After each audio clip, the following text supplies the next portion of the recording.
ఈరోజు వాగ్దానము పరిశుద్ధాత్మ వాగ్దానం. పరిశుద్ధ గ్రంథమైన బైబిల్లో నుంచి ఈ వాగ్దానాన్ని మనం చదువుకుందాం. 103 కీర్తన 18వ వచనాన్ని ఈరోజు వాక్యముగా మనం ధ్యానం చేసుకుందాం. ఆయన కృప యుగ యుగములు నిలుచును, ఆయన నీతి వారికి పిల్ల పిల్ల తరమున నిలుచును. ఈరోజు వాగ్దానము ఆయన కృప నీతి పిల్ల పిల్ల తరమున నిలుచును. ప్రభునందు ప్రియులారా, ఈరోజు కీర్తనాదాడుతో పరిశుద్ధాత్మ దేవుడు ఆ దినము భక్తుడు దేవుని స్తుతిస్తూ దేవుడు చేసిన కార్యాలను బట్టి నిజంగా ఇది రాస్తూ ఉంటే ఈ వాగ్దానం మనందరికీ ఈరోజు పరిశుద్ధాత్మ దేవుడు ఇస్తున్నాడు. ఆయన కృప నీతి పిల్ల పిల్ల తరమున నిలుచును. ప్రభునందు ప్రియులారా, బైబిల్ గ్రంథంలో అబ్రహాము ఉంటాడు. అబ్రహాము దేవునితో చాలా సన్నిహితమైన జీవితాన్ని జీవిస్తాడు. అబ్రహాము మంచి ప్రార్థనా యోధుడిగా మార్చబడతాడు. దేవుడికి ఎప్పుడు దగ్గరుంటాడో కొద్ది కాలం తర్వాత దేవుడు ఆయన్ని స్నేహితుడిగా మార్చాడు. నిజంగా అబ్రహాము దేవుని స్నేహితుడయ్యాడు.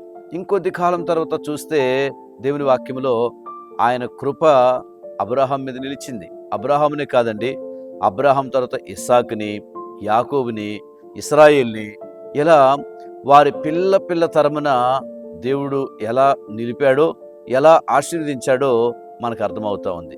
నా ప్రియ దేవుని బిడ్డలారా, అవును కదా, మన జీవితంలో కూడా ఈరోజు ఈ వాక్యం వింటుండగా అబ్రహాముని దీవించిన దేవుడు అబ్రహాము కాకుండా అబ్రహాము పిల్లల మీద కూడా కృప ఉంచాడు. చాలాసార్లు మనం అనుకుంటాం, అయ్యో నా పరిస్థితి ఎలా ఉంది, నా కుటుంబ పరిస్థితి ఏంటి, నా పిల్లల పరిస్థితి ఏంటి అని నువ్వు చాలా విచారిస్తూ ఉండొచ్చు. ఈరోజు ఈ వాగ్దానము నీ కుటుంబం కొరకు, బిడ్డల కొరకు నువ్వు విచారిస్తున్న నీతోనే వాగ్దాన రూపంలో పరిశుద్ధాత్మ దేవుడు మాట్లాడుతున్నాడు. ఆయన అంటున్నాడు, నిన్నే కాదమ్మా, అయ్యా నిన్నే కాదు, నీ పిల్లలను కూడా ఆయన కృప, ఆయన నీతి నిలుస్తుంది అని దేవుడు వాగ్దానం చేస్తున్నాడు. అంటే నిన్నే కాదు, వాళ్ళను కూడా ఆశీర్వదిస్తానని చెప్తున్నాడు. ఓ ప్రాంతంలో ఒక కుటుంబం ఉన్నారు. ఆ కుటుంబంలో ఒక కుమారుడు ఉన్నాడు.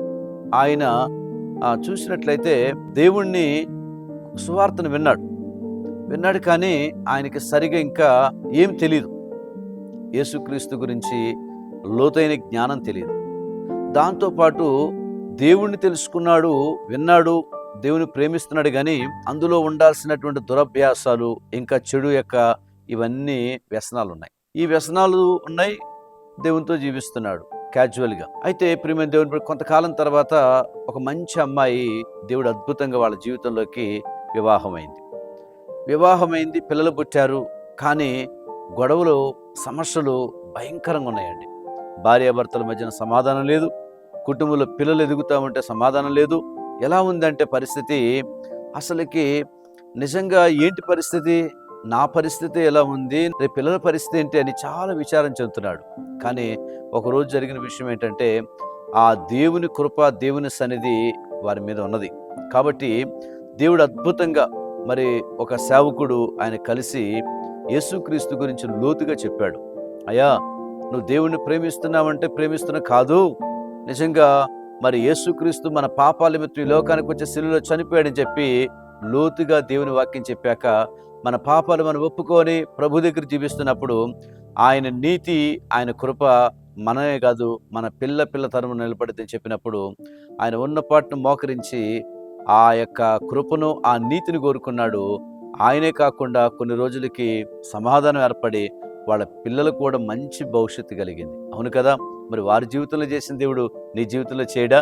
కాబట్టి ఈరోజు నీ జీవితంలో, నీ కుటుంబంలో, నీ పిల్లల మధ్యన కూడా దేవుడు చేస్తున్నాడండి. ఈరోజు ఎంతమంది బర్త్డే జరుపుకుంటున్నారో, దేవుడు దయాన్ని కిరీటం ఇచ్చి మిమ్మల్ని ఆశీర్వదించింది గాక. Happy birthday to you. దేవుడు మిమ్మల్ని దీవించింది గాక.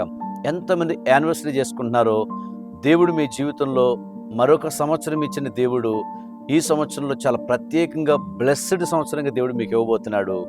దేవుడు మీ దంపతుల్ని ఆశీర్వదిస్తున్నాడు. ప్రార్థన. ప్రేమగల యేసయ్యా, నీ దాసునిగా ఈరోజు ఏదైతే మరి మీరు మాతో ఈ వాగ్దానం ద్వారా మాట్లాడారో, ఆయన కృప నీతి పిల్ల తరమున ఉంటుందన్నారు. ఆ విధంగా ఎంతమంది వింటున్నారో, చూస్తున్నారో, క్లెయిమ్ చేసుకున్నారో వారి కుటుంబంలో జరుగును గాక. తండ్రి, వారు దీవించబడిన గాక. యేసు నామములో ప్రార్థిస్తున్నాం తండ్రి, ఆమేన్.